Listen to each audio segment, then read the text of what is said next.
बोले देवादिदेव श्री नेमिनाथ भगवान की, भगवान के जन्म और तप कल्याणक महामहोत्सव की, देवादिदेव श्री शांतिनाथ भगवान की, हम सबके आराध्य वर्तमान के वर्धमान संत श्रोमणी आचार्य भगवंत गुरुदेव विद्यासागर महामुनिराज की, आज के दीक्षा महामहोत्सव की ज्येष्ठ महामुनिराज श्री वीर सागर आदि, विनम्र सागर जी, सौम्य सागर जी, दुर्लभ सागर जी, महासागर, समस्त 25 महामुनिराजों की,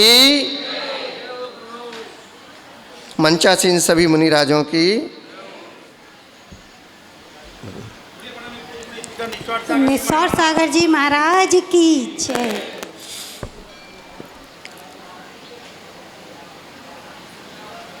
आज का है पावन दिवस। जन्म कल्याणक और तप कल्याणक भगवान नेमिनाथ का हम सब मनाने यहाँ पर एकत्रित हुए हैं और उसके साथ साथ दीक्षा कल्याणक उन 25 ब्रह्मचारी भाइयों का, जिनको आज से 19 वर्ष पूर्व आचार्य भगवंत के कर कमलों के द्वारा उनकी सन्निधि में आने का सौभाग्य प्राप्त हुआ था और गुरुदेव ने उनके अपने स्वयं कर कमलों से उनके मस्तक पर अपना वरद हस्त रखा था और उनको अपने चरणों की सन्निधि प्रदान की थी। अभी जैसे पूर्व वक्ता ने कहा, ब्लैक डायमंड, काला हीरा, तो जो काला हीरा हुआ करता है वह अगर किसी योग्य जोहरी के हाथ में पहुंच जाता है तो वह उसको ऐसा तराश कर, कोहिनूर तो बहुत फीका रह जाता है, उसको हीरे के रूप में ना रखकर मोक्ष मार्ग का राही बना दिया करते हैं। ऐसे उन जोहरी आचार्य भगवंत गुरुदेव विद्यासागर जी महाराज के चरण सन्निधि में तिलवारा घाट जबलपुर में, जहां आज पृथ्वा स्थली ज्ञानोदय विद्यापीठ का संचालन हो रहा है, सबसे पहले वहां पर ये 25 दिगंबरी दीक्षा प्रदान की गई थी। वह दिन श्रावण शुक्ला षष्ठी नेमिनाथ भगवान का जन्म और तप कल्याणक का महान पावन दिवस था। उसके पूर्व रात्रि में, चूँकि एक दिन पहले हमारे लिए सूचना मिली, मैं अमरकंटक में था, चूँकि ये दीक्षाएं अमरकंटक में ही होना थीं, तो वहाँ पर कुछ पूर्व तैयारियाँ थीं। पिच्ची के लिए पंखादी भी आ गए थे, वहाँ रखे हुए थे। चूँकि वहाँ नहीं हुई, पुण्य योग नहीं बना, आचार्य महाराज वहाँ से बिहार किए, जबलपुर पहुँचे और वहाँ पर ये पुण्य योग बना और दीक्षाएं हुई। तो पिच्ची का पंख लाकर रात्रि को 2 बजे जब मैं वहाँ पर पहुँचा तो अंधेरी रात में कोई दिखाई नहीं दे रहा। कहाँ जाना, क्या पूछें किससे, तो सीधा देखा, भैया महाराज कहाँ रुके, वो स्थान हमें बता दो। वहाँ पहुँचे, वहाँ पर कमरे में ऊपर हमारे अनुज ग्रस्त अवस्था के भाई, वर्तमान में ज्येष्ठ मुनिराज अचल सागर जी महाराज बालकनी पर टहल रहे थे। सबसे पहले उनसे मुलाकात हुई। क्या हुआ? बोले आँखों की नींद गायब है, कल क्या होना अभी से पता नहीं, और बहुत उत्साह है, शरीर में पूरा रोमांच है। पूज्य गुरुदेव की कृपा जल्दी हो और यह दिन का उजाला जल्दी हो, रात तो आज कट नहीं रही। तो ऐसे उत्साह से भरे हुए वो सारे ब्रह्मचारी भाई लोग, सब ने पिछी के पंख को जल्दी पकड़ा, छीले, पिछी बनाने का काम चालू हुआ और सुबह से कार्यक्रम प्रारंभ हो गया। तो पूज्य गुरुदेव ने उस ब्लैक डायमंड, काले हीरे को मोक्ष मार्ग का राही बना दिया।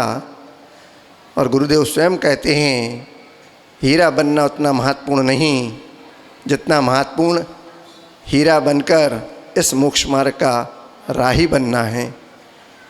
राही बनना ही हीरा बनना है, क्योंकि विलोम रूम से हीरा, राही, हीरा, और इस नाम को सार्थक भी किया।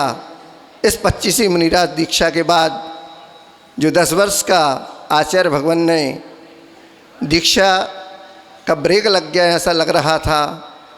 पुनः कृपा हुई, इन सारे मुनिराजों ने विशुद्धि बढ़ाई, हम सबका मनोबल बढ़ाया और 10 साल बाद 2013 में 24वीं दीक्षाएँ भगवान शांतिनाथ के समुषण रामटेक में हुई। तो उसमें हमारे साधर्मी भाई जबलपुर के निवासी थे जिनका नाम था ब्रह्मचारी हीरा भैया, वो भी इस मोक्ष मार्ग पर आरूढ़ हुए। वो भी हीरा नाम को सार्थक करते इस मोक्ष मार्ग के राही बने और जिनका वर्तमान नाम आचार्य भगवंत की कृपा से मिला, मुनि श्री निरूपम सागर जी महाराज, जो निर्लोप और निर्दोष सागर जी महाराज के साथ चातुर्मास रत हैं। मैंने पूज्य महाराज जी के साथ जो अनुभव किया उसमें मुख्य 4 बिंदु मैंने पकड़े। उसके पहले एक थोड़ी सी पूर्व की भूमिका और बता दूं कि सन 2000 में जब अमरकंटक में प्रथम चातुर्मास हुआ आचार्य भगवान का, और जो इतना बड़ा विशाल जन मंदिर आज बनकर तैयार है, पूज्य गुरुदेव की वाट जो रहा है कि कब गुरुदेव आएँ और पंचकल्याणक सानंद संपन्न हो। ऐसे उस तीर्थ की, उस जन मंदिर की भूमि पूजन शिलान्यास हुआ था। उस समय तिथि थी 6/6/2000, सुद पंचमी का वह पावन दिवस, और उस गड्ढे में भूमि पूजन शिलान्यास का कार्यक्रम था। और वहाँ पर 3 ब्रह्मचारी भाइयों का आजीवन व्रत हुआ था। उसमें ब्रह्मचारी अमित भैया बुढ़ार, ब्रह्मचारी अजय भैया जी सागर अमरकंटक के ही कह लें, और दीपक भैया जी, इन 3 का आजीवन व्रत हुआ सन 2000 में। पुण्य की पराकाष्ठा कहिए कि महाराज श्री 4 वर्ष के अंतर में ही मुनि दीक्षा को पा गए। गुरु जी की कृपा इतनी आपके ऊपर रही। हम लोगों को आते आते लगभग यहाँ पर 12-13 वर्ष तो लगी गए, वैसे तो 25 से 30 वर्ष का अंतराल भी हो गया, पर कृपाएँ बनी और आप सबने उस विशुद्धि को पाया और गुरुदेव की चरण सन्निधि में आ गए। सन 2000 से यात्रा प्रारंभ है। उसके पहले भी मुनिराज जिस नगरी से पूर्व अवस्था में संबंध रखते हैं, पूर्व वक्ता ने बता दिया। बस एक छोटा सा और आपको उसमें बताते हैं कि जिस परिवार से मुनिश्री निकल कर आए, पर धन वैभव संपन्न परिवार था, देवड़िया परिवार बुढ़ार नगर का एक नामचीन परिवार। भालचंद दिलीप कुमार दादाजी की बहुत समाज के वरिष्ठ व्यक्तित्व के धनी होते हुए समाज में अपना एक अलग स्थान रखते थे। उस घर में एक और पुण्यशाली जीव था। वो पूर्व में ब्रह्मचारी राजकुमार और झल्लू भैया के नाम से प्रसिद्ध थे। गुरुदेव की संघ की भरपूर सेवा किया करते थे। तो अमरकंटक में जब आचार्य महाराज 94 में पहुँचे, तब वहाँ पर चूँकि विदेशी पर्यटक भी आते हैं, जिस प्रकार खजुराहो स्वर्णोदय तीर्थ में आते हैं, गुरुदेव के दर्शन करने भी पहुँचे। तो वहाँ पर परिचय किया गया सबसे। तो कुछ ब्रह्मचारी भैया भी 1-2 वहाँ पे थे, उसमें झल्लू भैया भी थे। तो परिचय दिया गया। अब झल्लू भैया का नाम कैसे बताएं? अब राजकुमार तो वही नहीं समझ पा रहे, अंग्रेजी में बताएं। तो आचार्य महाराज ने धीरे से एक चुटकी ली, बोले बोलो prince of Rajkumar, prince of Rajkumar जिनको कहते हैं, ये प्रिंस ऑफ बुढ़ार हैं, बुढ़ार के राजकुमार। तो आचार्य महाराज भी कभी कभी शिष्यों का उत्साहवर्धन करते हुए कुछ अल्प कौतुक के माध्यम से भी शिक्षा दे देते हैं। समझने वाला सामने समझ जाता है कि प्रिंस ऑफ बुढ़ार ये राजकुमार हैं। अरे राजकुमार तो वर्तमान में दिख रहे, आगे चल के तो राजकुमार नहीं महाराजा बनेंगे। और उस परिवार के जो ब्रह्मचारी राजकुमार जी थे, हमारे ज्येष्ठ महामुनिराज श्री पुष्पदंत सागर जी मुनिराज के नाम से वह विख्यात इसमें, और उसके पश्चात उसी परिवार से पूज्य मुनिश्री उनके भतीजे ब्रह्मचारी अमित भैया, जो वर्तमान में हम सबके ज्येष्ठ महामुनिराज ब्रह्म सागर जी महाराज आप सबके सामने यहाँ पर विराजमान हैं। तो मैंने पूज्य महाराज श्री से कुछ पसीना बहाने की जो कला आती है वो पूज्य महाराज श्री अथक परिश्रम के साथ उस पसीने को बहाते हैं। वो कहते हैं कि पसीना व्यर्थ नहीं जाता। ऊसर भूमि में भी अगर आप पसीना बहाते हैं तो एक दिन वहाँ पर भी हरियाली छा जाती है। अतः आप अपने पसीने को बहाते रहिए योग्य भूमि पर और योग्य समय पर उस फसल को, उस बीज को वपन करते रहिए ताकि आगे चलकर आपको वहाँ पर उसका फलदार वृक्ष के रूप में वो फसल आपको मिले। पुरुषार्थ करते रहिए क्योंकि ईश्वर के घर देर है अंधेर नहीं, आज नहीं तो कल आपको उसका प्रतिफल अवश्य मिलेगा। और पूज्य गुरुदेव का यह आशीर्वाद है कि बगैर उनके आशीर्वाद के हम सबका कोई भी एक कार्य संपन्न नहीं हो सकता। उनका आशीर्वाद है तो पहाड़ों से पानी भी निकल जाता है और शरीर साधना और तप के माध्यम से निखरती जाती है। उनका आशीर्वाद मिला। गुरुदेव ने कहा तन मिला तुम तप करो, तन मिला तुम तप करो, करो कर्म का नाश, रवि शशि से भी बढ़कर है तुम में दिव्य प्रकाश। उस दिव्य प्रकाश को प्राप्त करना चाहते हो, मनुष्य तन को पाया है तो तप के माध्यम से ही वहाँ तक आप पहुँच सकते हो। और गुरुदेव की आशीर्वाद से किस्मत का लिखा बदल जाता है। जैसा आपने भी एक छोटी सी नाटिका में देखा। लेकिन केवल पुरुषार्थ और काल के भरोसे बैठे रहोगे तो कुछ नहीं होगा। उसके साथ साथ आपको अपना पुरुषार्थ, अपना भाग्य जगाना पड़ता है, तब कहीं जाकर उसके अनुरूप आप अपने लक्ष्य को पा जाते हैं।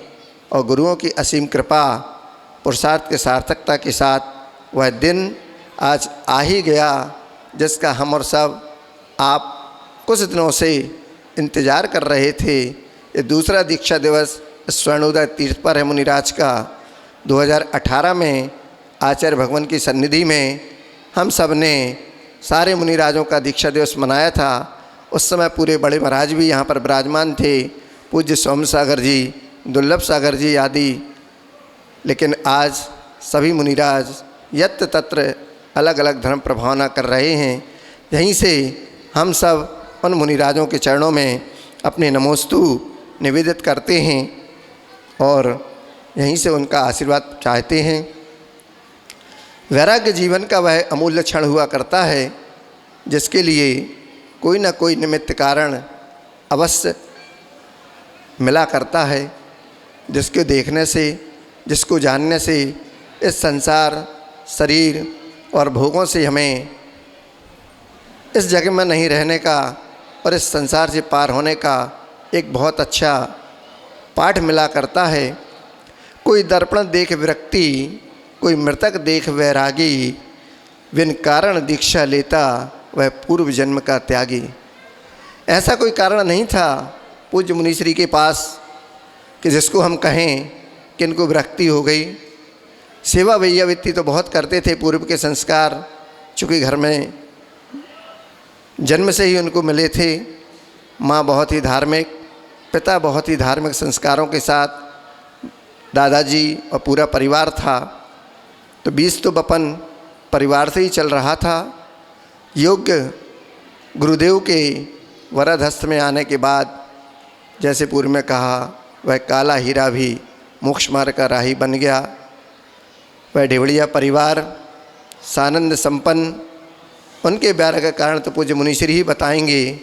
मैं तो केवल उनकी चरण रज को अपने माथे पर लगाकर अपने आप को धन्य मानता हूँ कि व्रत भी आपके साथ हुआ, दीक्षा आपके बाद हुई, पुण्य आपने हम सबका बढ़ाया, हम सबको आत्मसंबल दिया, संभालते रहे और आज अपने चरणों में रखकर पूज्य गुरुदेव की कृपा से और आज भी संभाल रहे हैं और आगे भी संभालते रहेंगे।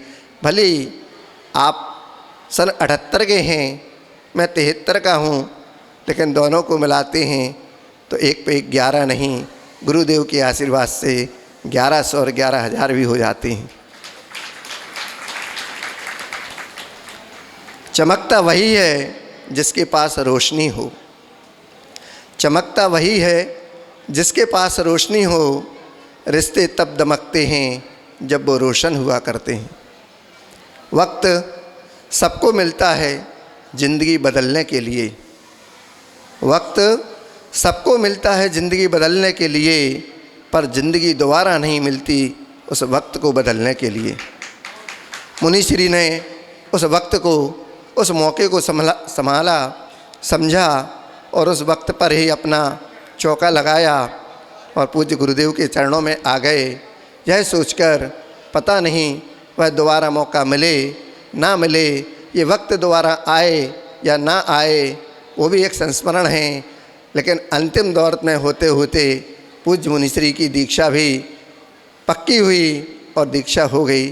कुछ समय पहले तो लग रहा था कि पता नहीं उन 25वीं दीक्षा में आपका नाम है नहीं है, लेकिन आपका पुण्य अंत समय तक बहुत जोर मारा और पूज्य गुरुदेव ने आपको नामकरण भी दिया।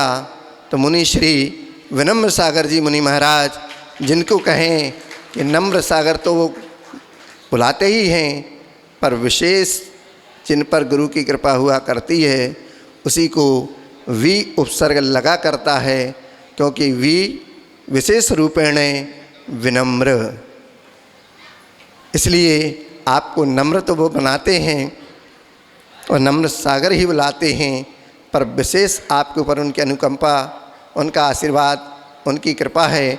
इसलिए आप ब्रह्म सागर महाराज के रूप में हम सबके बीच में विराजमान, अपने उस नाम के अनुरूप सभी जीवों को अपनी विनम्रता के माध्यम से मोक्ष मार्ग पर भी आरूढ़ कर रहे, चला रहे हैं, स्वयं चल रहे।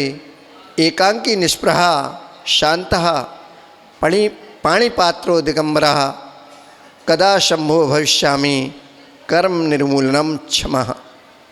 पाणिपात्र और दिगंबर रूप यह एक रास्ता है। पदयात्री और करपात्री होना भी बहुत अद्भुत है। यह महत्वपूर्ण अवसर हर किसी को प्राप्त नहीं हुआ करता है। आप सब जो यहाँ पर आए और जो ये दीक्षा दिवस मना रहे, आप सब बहुत पुण्यशाली हैं। एक बार आप अपने उस पुण्य की सराहना करके अनुमोदना करिए, अपने आप को भी सौभाग्यशाली मानिए कि गुरुओं की कृपा जिन पर बरसती है वो तो सौभाग्यशाली होते ही हैं, लेकिन जो उन गुरुओं की सन्निधि में भी आ जाते हैं वो भी कम सौभाग्यशाली नहीं हुआ करते हैं। क्योंकि मनुष्य जन्म लेना तो फिर भी मैं मानता हूँ बहुत सरल है, बहुत पुण्य के उदय से मिलता है, पर उसमें भी उच्च गोत्र और नीच गोत्र दो प्रकार का गोत्र हुआ करता है। आप सब उच्च गोत्र से आए, उनका भी देखिए मनुष्य जन्म है। जिन्होंने नीच गोत्र में जन्म लिया वो भी मनुष्य भाव के पा चुके, लेकिन क्या वो अभी जिन मंदिर में आ पाए, जिनेंद्र देव को शीश पर धारण कर पाए, उनका अभिषेक पूजन कर पाए? आप सब वो करते हैं। मनुष्य वो भी हैं, लेकिन उनकी सीमा मंदिर के दरवाजे तक है, मंदिर की सीढ़ी तक है। रास्ते में मुनिराज के दर्शन कर लेते हैं, हाथ जोड़ते हैं, खड़े हो जाते हैं, आंसू बहाते हैं। बिना बारह की घटना है। उसी शूद्र कुल में जन्म लेने वाली एक महिला रोज़ सुबह पूरी सफाई करती थी उस प्रांगण की। जिस रास्ते से महाराज आचार्य महाराज पूरा संघ निकलता था उस रास्ते की सफाई करती थी। और जैसे ही गुरुदेव का संघ निकला गेट से बाहर, एक तरफ सामने खड़ी होके झाड़ू को टिकाते और साष्टांग प्रणाम करती गुरु चरणों में लौट जाती, रोती थी, कहती थी भगवान मेरा कौन से पाप कर्म का उदय है कि मुझे स्कूल में जन्म लेना पड़ा, मुझे तो आपके चरणों की सन्निधि चाहिए। तब जाके आचार्य महाराज उसको बार बार आशीर्वाद देते थे।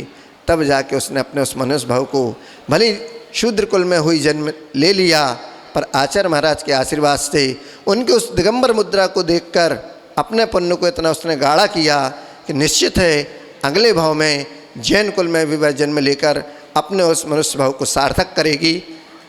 ऐसे ही आप हम सब भले मोक्ष मार्ग में आगे बढ़ें ना बढ़ें, अणु व्रतों को छोटे छोटे व्रतों के रूप में धारण करते हुए अपने जीवन को भी सार्थक करें।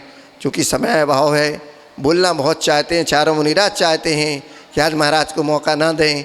महाराज को तो मौका फिर भी मिलेगा। आज जितना गुणगान कर सकते हैं, पूज्य गुरुओं का गुणगान करने का दिन है। आज उनकी इस दीक्षा दिवस के अवसर पर नेमिनाथ भगवान का जो जन्म कल्याणक तप कल्याणक हम आप सब मना रहे हैं। जानते हैं सब कि जब गर्भ में भगवान आते हैं, जन्म होता है, देव देवांगनाएँ सभी सेवाएं करने आती हैं। 15 महीने तक रत्न पुष्प वृष्टि आदि सब हुआ करती हैं। चारों सुभिक्ष छा जाता है।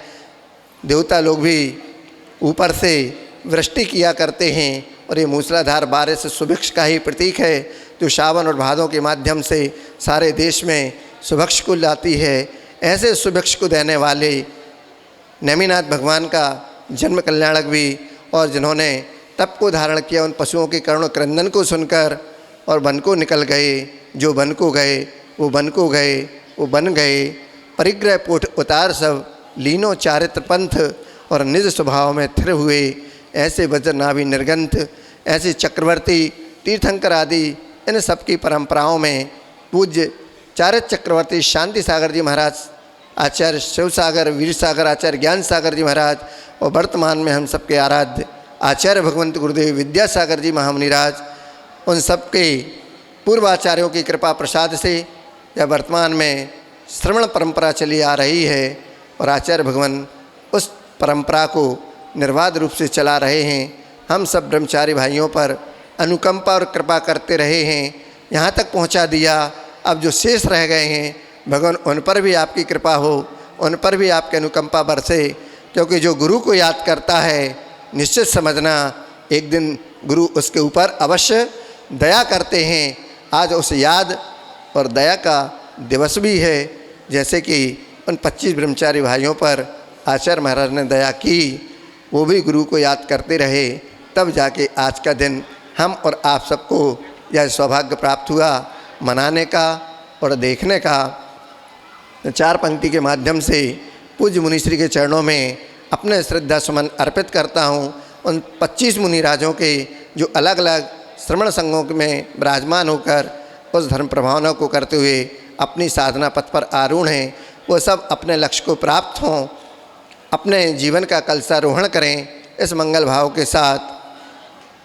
तेरी हर बात रहती है पत्थर की लकीरों सी, तेरी हर बात रहती है पत्थर की लकीरों सी, तेरी ये सादगी बिल्कुल रही सच्चे फकीरों सी, तेरा ईमान और व्यवहार ही जुदा करता है हम सब से, वजह बस है यही चेहरे की रौनक है अमीरों सी, वजह बस है यही चेहरे की रौनक है अमीरों सी। आपकी चेहरे की रौनक हमेशा इसी तरह बरसती रहे हम सबके ऊपर। आपके वह मोक्ष मार्ग पर आरूढ़ होना, आपका अपनी साधना में, तप में, ध्यान में लगे रहना और बोधि समाधि की प्राप्ति के साथ सिद्धों में मिल जाना, इस मंगल भाव के साथ बोले संत श्रोमणी आचार्य भगवंत गुरुदेव विद्यासागर महामुनिराज की, पूज्य मुनिश्री ब्रह्म सागर जी आदि 25 महामुनिराजों की, ज्येष्ठ मुनिराज श्री वीर सागर जी, महासागर जी, सौम्य सागर जी, दुर्लभ सागर जी आदि सब 25 मुनिराजों की